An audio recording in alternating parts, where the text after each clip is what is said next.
رسوله النبي الكريم أما بعد فأعوذ بالله من الشيطان الرجيم بسم الله الرحمن الرحيم رب اشرح لي صدري ويسر لي أمري واحلل عقدة من لساني يفقهوا قولي رب زدني علما كاملا صالحا لا إله إلا أنت سبحانك إني كنت من الظالمين. معزز نوازی حضرات، اسلامک سینٹر اسٹور کانفرنس سے ہفتہ وار درس حدیث شریف مشکات شریف کی جلسوں سے ہم جنت اور جنت والوں کی صفات کے بیان میں احادیث نبوی صلی اللہ تعالی علیہ وسلم سماعت کر کے اپنی سماعتوں کو رحمتوں اور برکتوں سے منور کر رہے ہیں. اللہ تبارک و تعالی ہمیں جنت کا حصول اور جنت کی ذوق و شوق کی سعادت سے مستفید فرمائے. رسول اللہ صلی اللہ تعالی علیہ وسلم کے کثرت سے فرمان عالی شان اس باب میں جمع کیے گئے ہیں. گزشتہ درس حدیث شریف میں آپ کو جنت المبارک اور اس کے مقامات کے حوالے سے گفتگو کی گئی تھی. آج کی ہماری یہ دوسری فصل ہے، الفصل الثانی، جو کہ شروع ہوتی ہے حضرت سیدنا ابو ہریرہ رضی اللہ تعالی عنہ کی اس مبارک حدیث سے کہ وہ فرماتے ہیں کہ میں نے رسول اللہ صلی اللہ تعالی علیہ وسلم سے عرض کیا، یا رسول اللہ صلی اللہ علیہ وسلم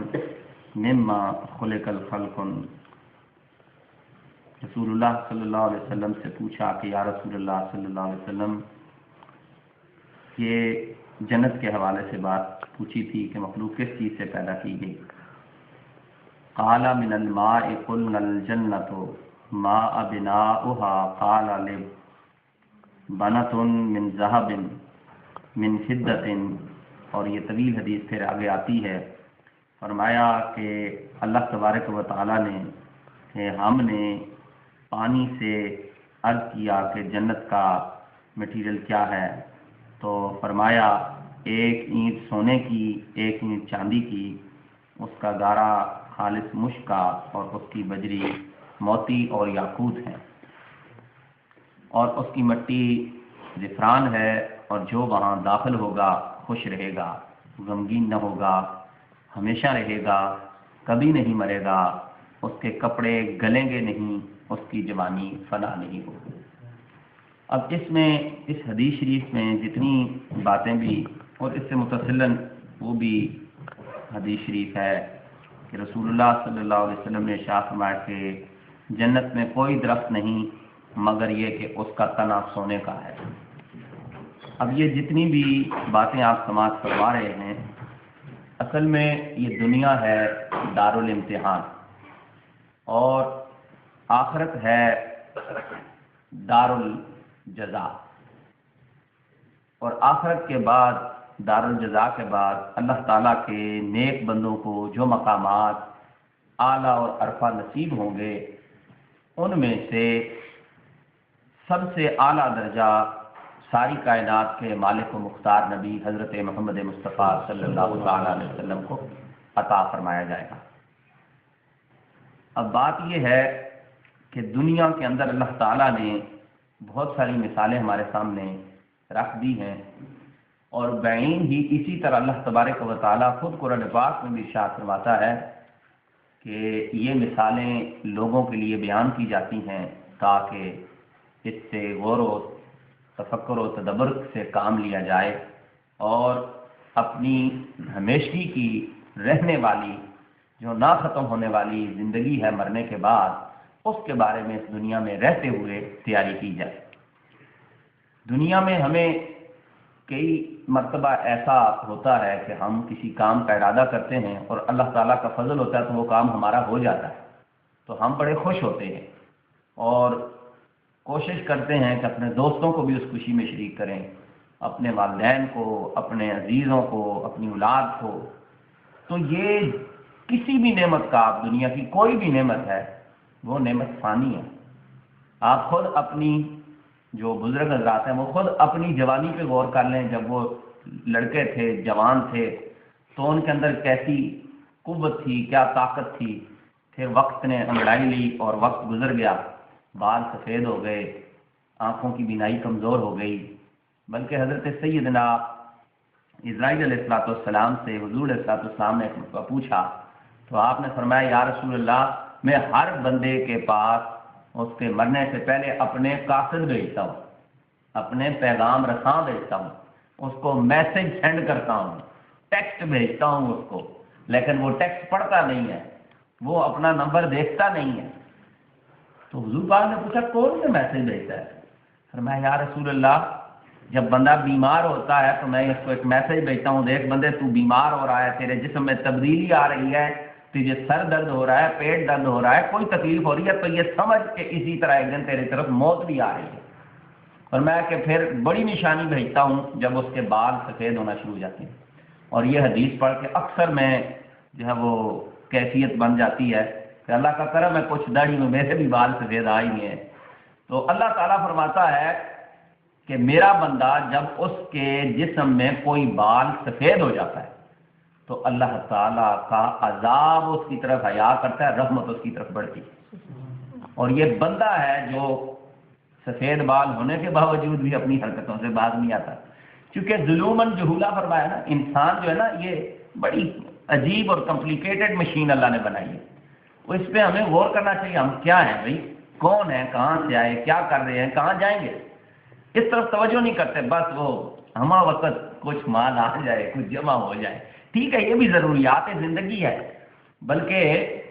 حضرت سیدنا محی الدین ابن عربی رحمۃ اللہ علیہ نے انسان کے حوالے سے یہ بڑی پیاری بات ایک جگہ لکھی انہوں نے کہ انسان کا یہ حال ہے کہ اس کو باندھ کے، ہاتھ پاؤں سے باندھ کے بس اس کو پانی میں پھینک دیا جائے اور کہا جائے اب تیر کے بتا،